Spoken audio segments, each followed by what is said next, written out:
Bonjour à tous, c'est Edgewan et aujourd'hui, comme le titre l'indique, on va parler des nouvelles cartes graphiques sur l'architecture Ampère de Nvidia, donc la Nvidia A6000 et la A40. Donc alors, c'est deux cartes graphiques très différentes, même si elles sont basées sur la même puce de la 3090, mais elles ont tous les deux une utilité spécifique. Alors, c'est un peu, ces deux cartes-là pour moi rentrent un peu de l'histoire parce qu'en fait, le non quadro a disparu parce que normalement on va dire la A6000 aurait dû être une quadro, mais elle n'en sera pas une. Je pense que le non quadro va être arrêté à mon avis, et ça c'est un peu normal parce que quand on voit maintenant la différence entre les GeForce et les quadros, il n'y en avait pas énormément, il n'y en avait pas énormément, franchement c'était très léger, et surtout le prix était faramineux. Et le prix aussi était faramineux parce qu'une quadro c'était le prix de 3 GeForce, donc ça n'avait pas le coup de... Même les créateurs n'achetaient plus ça parce qu'au final ça ne servait à rien de payer une carte trois fois le prix d'une normale, alors qu'autant faire un SLI avec, avec deux autres ou même en mettre trois que de s'amuser à dépenser une somme énorme dans une seule carte. Alors on va commencer par la A40. La A40 en fait on va dire c'est un peu une carte Tesla. On va dire pour moi c'est un peu le... Parce qu'en fait déjà ce qui est marrant c'est qu'elle a un radiateur passif. Donc déjà ça c'est de nos jours c'est très très rare. Et en fait elle est destinée au centre de données. Donc voilà c'est vraiment un domaine spécifique. C'est pour ça que justement que c'est du radiateur passif parce qu'elle a quand même plus de 10 000 coups d'acteur comme la 3090.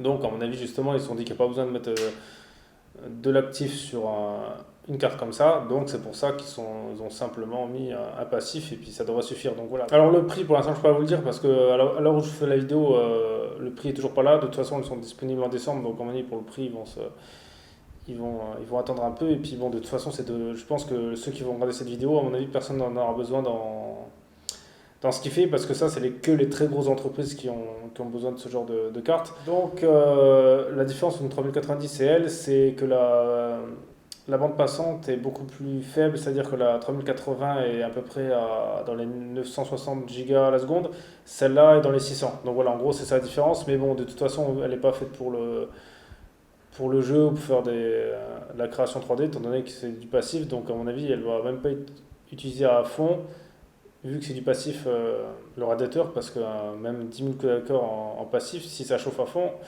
je doute que ça suffise. Donc voilà, juste que normalement avant, je pense que ça aurait été une Tesla qui est déguisée sur notre nom, mais je trouve ça un peu dommage justement d'avoir enlevé les noms parce que ça faisait bien, comme ça on se disait on achète une Tesla, donc on sait pourquoi, on achète une Quadro, on sait ce que ça va être, et là maintenant que des A pour les deux, je trouve ça un peu dommage. Mais bon, après Nvidia, peut-être qu'ils disent dans leur politique, de toute façon les gens qui achètent ça, c'est que en des clientèles ciblées, donc le nom, ça change là. Donc maintenant, on va parler de la A6000. La A6000 aurait dû être la remplaçante dans les RTX 8000. Et donc cette carte est très intéressante parce que ça annonce beaucoup de choses, et c'est pour ça que je vous invite à aussi regarder ma vidéo où je parlais de la fin des SLI, parce que je pense que vu comment que là Nvidia l'amorce, je pense que on se dirige tout droit vers la fin du SLI. Donc alors, donc elle est basée aussi sur la 3090, donc le même nombre de cœurs environ, voilà, donc à peu près 10 700 coups à cœur. La différence, c'est qu'elle a la bande passante qui est moins élevée, donc elle a 700 des poussières gigas par seconde, un peu plus que la A40, alors que la 3090 c'est toujours dans les 900 gigas à la seconde. Donc c'est pour ça qu'à l'heure actuelle, c'est sûr que là on se dit ça, donc il n'y a aucune raison d'acheter celle-là comparée à une 3090, parce qu'avant justement les quadros, euh, les plus chers, on prend la RTX 8000, justement, elle était équivalente à une Titan, et en plus elle avait beaucoup plus de VRAM, donc celle-là elle valait vraiment le coup quoi, de l'acheter. Alors, celle-là aussi a plus de VRAM, elle a 48 Go de VRAM, donc c'est énorme. Donc on pourrait se dire, pourquoi pas l'acheter pour un créateur. Sauf que, vu que la bande passante est moins élevée, malheureusement c'est un peu dommage. Donc est-ce que un perf égal, on gagne vraiment beaucoup pour faire un rendu? Déjà, et le problème c'est que, hormis ça, parce que si bon, là vous êtes créateur, vous dites, bon ça va, la 48 de VRAM, ça vaut peut-être le coup d'en acheter une au lieu de faire un SLI de 3090. Pour plusieurs raisons. Alors déjà, Nvidia annonce qu'on peut faire un SLI avec, mais seulement un seul SLI, alors qu'avant, normalement, la technologie SLI permettait justement de faire tourner 4 GeForce identiques. Et là, malheureusement, on peut en faire tourner que 2, donc ça fait maximum 96 Go de RAM, alors qu'avant, on pouvait en mettre 4. Donc déjà, ça, c'est le premier retrait vers la technologie SLI, parce que je trouve ça dommage, parce que 4 ça aurait pu être très utile, si quelqu'un il a vraiment les moyens et qui veut s'amuser à faire ça.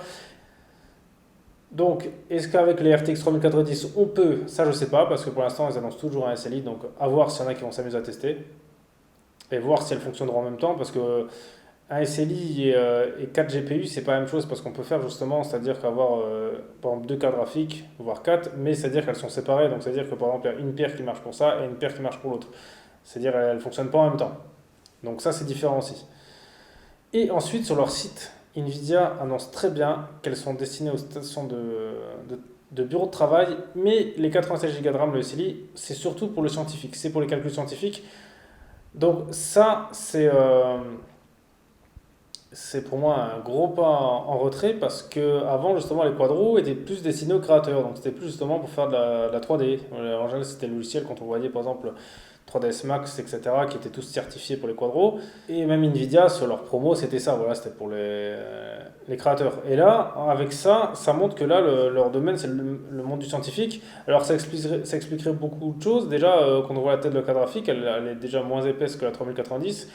La ventilation, le refroidissement plutôt, a l'air moins efficace, donc plus sommaire, donc c'est pour ça qu'elle a annoncé à chauffer moins, c'est peut-être pour ça aussi. Donc ça montre bien que Nvidia, je pense que va laisser les cartes pour les créateurs, ça va être les 3090, et je pense qu'ils vont justement séparer les deux, et ça va être que des cartes vraiment type axées sur un domaine bien spécifique, que je pense que ceux qui regardent cette vidéo ne feront pas ça, parce qu'en général, quand on fait du calcul parce qu'en général, le calcul scientifique. Alors peut-être ça peut être aussi utilisé pour la crypto-monnaie. Ça, je sais pas. Je sais pas si les cartes, elles chauffent beaucoup. C'est pas un domaine que j'ai exploré. Donc si bon, vous le savez, dites-le moi. Si par exemple, on peut faire ça avec. Donc soit c'est soit c'est ça, soit c'est pour le scientifique. Et en général, le scientifique, c'est sûr qu'on fait pas ça tout seul chez soi. En général, c'est les grosses entreprises, par exemple, pour rechercher des vaccins ou la lutte contre les maladies. Donc ça montre bien que là, Nvidia est en train vraiment de casser le marché en deux et ils vont certainement se séparer en deux parce que déjà le fait le plus marrant, c'est qu'en général, les quadros pour les créateurs sortaient toujours avant les GeForce. Là, c'est pas le cas. Donc c'est pour ça que si par exemple certains d'entre vous sont en train de se dire, ouais, donc s'il y a plus de 3090 et que j'ai les moyens, est-ce que j'achète une A6000? Moi, je vous le déconseille parce vu le refroidissement qu'elle a, je pense pas qu'elle sera faite pour ça. Et si dessus il parle de calcul scientifique, à mon avis, elle n'est pas faite pour les grosses charges de jeu. Même s'il y a beaucoup de VRAM, en jeu de toute façon, ne sera pas exploité. Et pour la créateur, pareil, hein. Je pense que une carte comme ça, à moins qu'on peut l'enlever et mettre un waterblock dessus, mais je pense que je vous déconseille de faire ça. Par contre, si on peut le faire et que vous avez vraiment les moyens et que vous faites des grosses scènes 3D, ça pourrait être utile vu la VRAM qu'il y a dedans. Mais sinon, ce qu'il faut faire, c'est attendre les 3090, quoi. Donc, c'est pour ça que maintenant, je pense que le nom Quadro va disparaître et que tout le monde, en fait, aura les mêmes cartes. Donc, d'un côté, c'est pas plus mal parce que l'avantage, c'est comme ça diminue les prix pour nous, on va dire pour tout le monde. C'est-à-dire que parce que là, les prix des nouvelles cartes graphiques sont pas énormes, hein. Si vous regardez là, 1500 € pour 3090, c'est pas grand-chose comparé à avant les Titans, le prix qu'elles valaient, quoi. Parce que là, je pense pas qu'il y aura de Titans ou de cartes du genre là.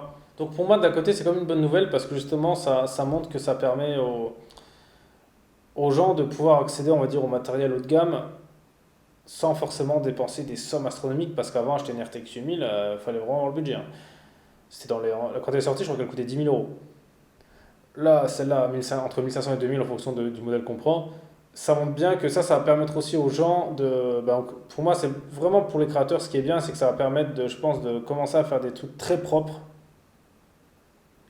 et se rapprocher de plus en plus du monde pro, on va dire, avec ceux qui ont des moyens énormes, sans se ruiner. Et pour ça qu'on pourra peut-être créer des choses nous-mêmes, peut-être même pour ceux qui veulent créer des jeux, justement, comme ça, avec des cartes comme ça, vous verrez que la différence entre les gros studios et vous va certainement se diminuer.